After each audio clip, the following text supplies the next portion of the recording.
Morning. Pre-emergent. That's what we're going to talk about today. That's the main subject of this video. I'm going to hop right to it, but I also want to pop over. A couple people wanted to see an update on the cabin because it's pretty close to being done. And what else? Oh, at the end of the video, I'll talk to you about the new DGL fertilizer, a little bit, a couple different things. Let's go. All right. So before I begin, let me take this off so I can hear myself. Before I begin, don't forget, we cover this extensively in the lawn guides. Now, the lawn guides are up. Go to freelawncareguide.com. That's the website for cool season grasses. At the top of that page, there's a link that takes you to the Bermuda grass website and the zoysia grass website. Those are independent websites. Each one has its own information. It has calendars. It has all this information in detail. We cover everything, including our split pre-emergent program, which works fantastic. Okay, so number one, let's talk about a myth that's out there. The majority, people think that pre-emergence stops seeds from germinating, and that's not the case. The majority of pre-emergents do not do that. Lawn pre-emergents, when you put them on, are designed to inhibit the growth of plants. It inhibits mainly the root, but it also can inhibit the actual stem and leaf growth. I'm going to put a link in the description to a North Carolina University Extension Office article on pre-emergence, and it'll explain that. If you don't believe that, a lot of people don't believe that, but that's the case. So what happens is it basically stops cell replication or inhibits it. So you want your seed to germinate, want that crabgrass seed to germinate, whatever the weed seed is, you want that to germinate.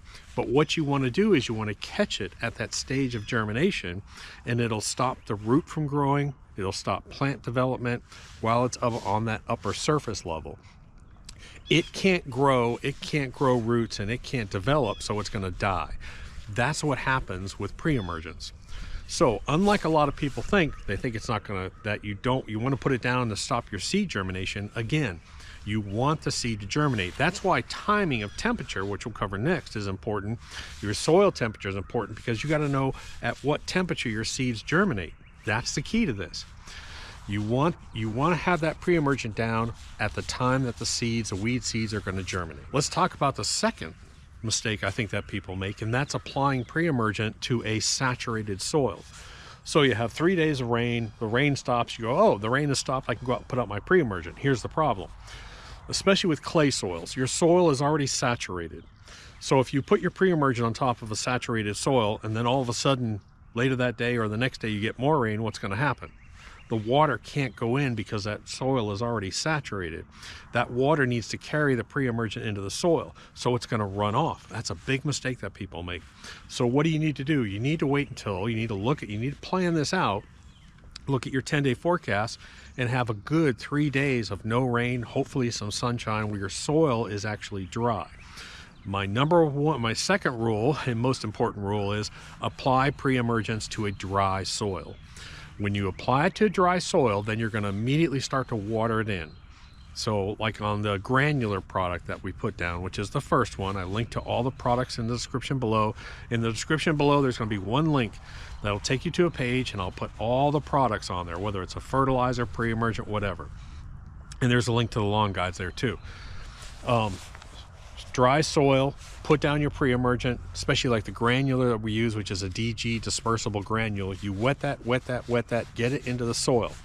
So now that water has carried that pre-emergent into the upper layer of that soil. If you get rain, what happens? The pre-emergent's in the soil and just water is going to run off. You understand that? So no matter what you're using, whether it's the granular or the liquid, right after your application, start watering it in because you just want it in that upper inch of the soil, right where that seed's going to germinate. Now let's talk about dates. What's the date? You can go to, there's all kinds of places that you can get your pre-emergent date. I'll put a map on the page below. I'll put a map and you can sort of see your zone. For me, I'm sort of middle northeast Georgia, and my recommended date is about March 10th through the 15th, somewhere in there. Now, what I like to do is I like to go out a week earlier. Why is that? Because I may get some really warm weather move in. As an example, I'm going to talk about a soil temperature map here in a second. I went and looked at my soil temperature map, and last week my soil temperature was close to 60 degrees. And I'm supposed to put my pre-emergent out 51 to 53 degrees. So should I put it out? No, because this morning I pulled it up, my soil temperature was 34 degrees. So you want that sort of long-term average. So when you start to get into that long-term average of a soil temperature, around 51 to 53 degrees, that's when you're going to do it. For me, it's around March 10th, March 15th. It's going to vary based on where you are in the country. I go out a week early because a pre-emergent's going to last you a good 40 to 60 days at least.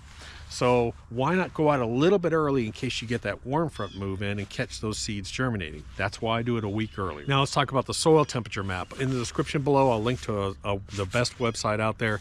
You just pop in your zip code and it'll bring it up. Now on that, it'll have a couple things. Let me pull up, I actually took a snapshot. So when you look at this, I'm going to put this up on the screen. When you look at this, the first arrow I'm going to point to is you can see that it actually shows you a history. And what that history is, it has your current 2024 soil temperature, the 5-year average, and a 10-year average. So you can sort of see where that is, where that temperature is, where that average temperature is going to be. And I'm already saying, hey, my average temperature is going to be about 49 degrees this time of year. I'm still not ready for my pre-emergent. The next thing that it'll show you that you can look at over on the right side of the screen is you can look at your 5-day average. My 5-day average right now, well actually I punched in Atlanta, I think, is 49 degrees. So I'm a little bit cooler here, so I'm probably about a 47 degree temperature. So that's a great place to sort of check and see when do I hit that 51 to 53 on a long 7-day average. Now let's talk about application. I have recommended for years, and I've done this for years, and I talked to John Pope, who's a fantastic extension office person and probably one of the best cool season guys I've ever talked to. And I told him about our split program, and he said it was absolutely brilliant. He said, what a fantastic way to approach this. What we do is the first treatment we do is we put down the granular product, which typically I think is more of a long-term lasting product. So we put down the granular that I linked to in the description below. That's the first stage. About 4 weeks after that, I actually come out with a light coat of a liquid product that has pre-emergent and post-emergent ability, especially on crabgrass.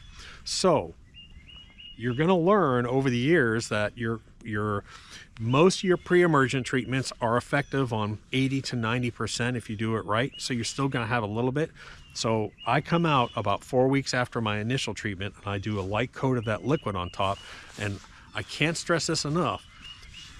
You then push your lawn, get your lawn thick, and I have no weeds during the year. I mean, I can literally, on the other house, I would walk around the yard and maybe pick out 1 or 2 little weeds on my yard. But doing that split in the spring, that's it. That's all I have to do. The beauty of that is that I don't have to come out during the growing season or in the summertime, and I don't have to put weed killers down. That's why pre-emergent to me is so important. I don't have to come out here and put weed killers down during the growing season. So I get my pre-emergent, come out with my second round of pre-emergent, and I'm pretty much done for the year. You know, if I have a couple, maybe I have a spot of nut sedge over here I need to treat, whatever it is. Okay, so let me pop in here real quick. There's one question that I commonly get, and that's from people with new sod or newly planted grasses. Remember, pre-emergent inhibits growth. So the reason why you don't put pre-emergent on new sod is because your roots are shallow. And the pre-emergent is going to be in that top 1 to 1.5 inches typically. That's where it's going to stay. So you want to give new sod and new lawns a full growing season before you put pre-emergent. So if you put down new sod last June and it had a full growing season, you should be safe to put down pre-emergent. If you had new sod put down in late fall, you're going to have to wait. What I always tell people is just chill for a year. Just chill for a season, let your sod grow, let your new lawn grow, deal with a few weeds, don't worry about it, don't freak out, you're going to have some weeds, but you want that root establishment. That's why we don't put pre-emergent on new sod. Again, a full growing season, not necessarily a 12 calendar period, but you want a full growing season before you put pre-emergent down on any new sod. So let me take a second real quick and let's talk about pre-emergent if you're going to be seeding. The general rule of thumb is if you're going to be seeding, especially like on a cool season lawn, or you got a lawn from Bermuda that you've had from seed and you want to overseed it, if you're going to be seeding, you do not want to put pre-emergent down within at least, I would say, 90 days. So that kind of kills your spring pre-emergent treatment, I think. I know that there are all kinds of variables. There are some pre-emergent supposedly that you can put down a while in seed afterwards, but I just think pre-emergent in its nature is to limit growth. No matter what it does, it's designed to limit growth. So if you're going to be doing any kind of spring seeding, I would say don't put down pre-emergent. I get that question a lot. Doc, I'm going to be seeding. It's February and I'm going to be seeding in late March. Can I put down pre-emergent and still seed? I would say no, don't do it. I know you're probably going to have to deal with some weeds, but life sucks sometimes. That's just the way it is. So let's talk real quick. I'm going to take you over to the cabin real quick, but I probably am not going to be putting any pre-emergent down on, now this is that perennial rye back here. I'm not going to put any there. This is annual rye with Bermuda grass under it.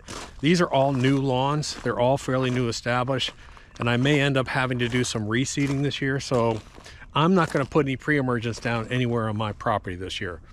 I have too many variables that are up as far as reseeding, but I did want to take you over to the cabin real quick. A couple people are asking about an update over here.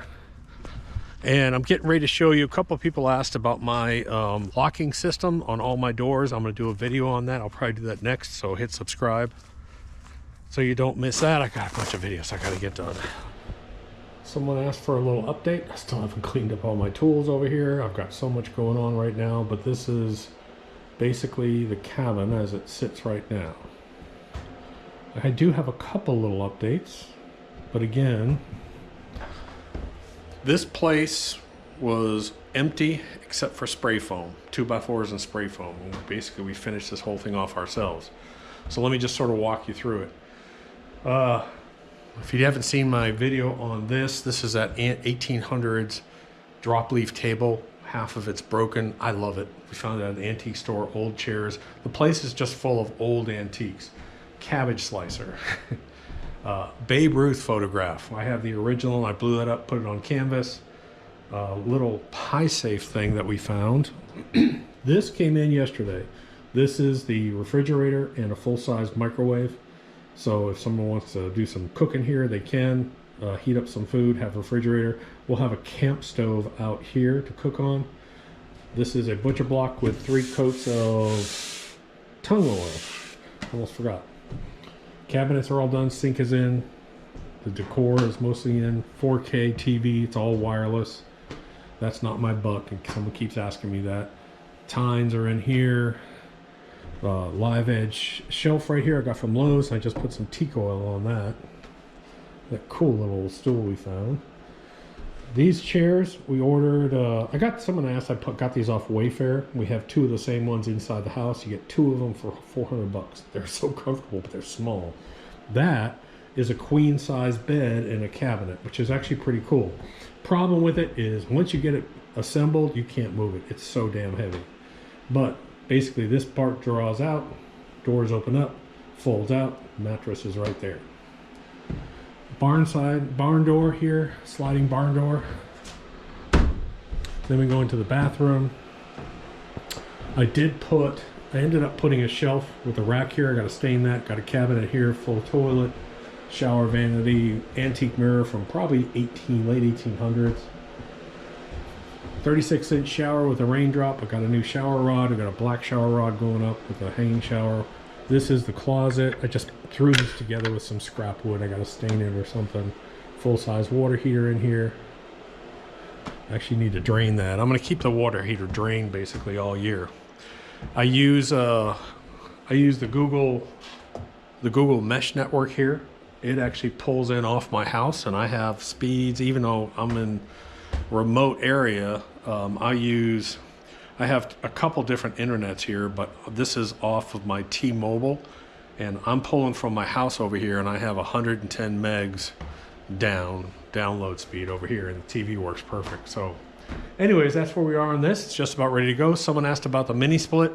I'm not doing a mini split yet. I do have it pre-wired for it because I want to give it some time. What I found is, honestly, one space heater in here actually keeps this place at about 70 degrees. And I may end up that U-shaped air conditioner that we have in our master bedroom, I may put one over here. Instead of spending $1,500 to $3,000 on a mini split system, that thing's about $400. And I may do that because no one's going to live here. That's the thing. If someone was going to live here, yes, a mini split would be smart. But I'll be honest, the place stays nice and toasty. It would be cool in the summertime. I do have a major update on the solar system that I want you guys. I'll be doing a full video series on our solar that we have done a complete 180 on, and you'll understand that why we're doing it completely different than I initially thought. So you're going to want to hit subscribe, not miss that either. So I just had to show you this. Dude, this turnip is the size of my head. Oh my gosh. And I probably have about 30 of these things up there in the garden. This is what happens when you leave a turnip inside of soil that you worked with Dirt Booster last year. Someone's out there target practicing. I will say this, a lot of you guys are probably at the point where you're going to start working your gardens, and if you are going to be tilling your garden, working your soil at all, get some Dirt Booster and work it in now. So if you're going to be tilling your soil at all, this is the one chance you have to get something deep inside your soil. And yes, you can put the Dirt Booster in now, and then in a month or so when it starts to warm up, you'll have all that down in the soil. So anyways, guys, I hope this has helped. Again, the lawn guides really go over this stuff in specific detail. So make sure you get the lawn guides and use them. The calendars, download them, everything. So anyways, I got a lot more videos coming up. I got to get working on them. Here we go. Bye.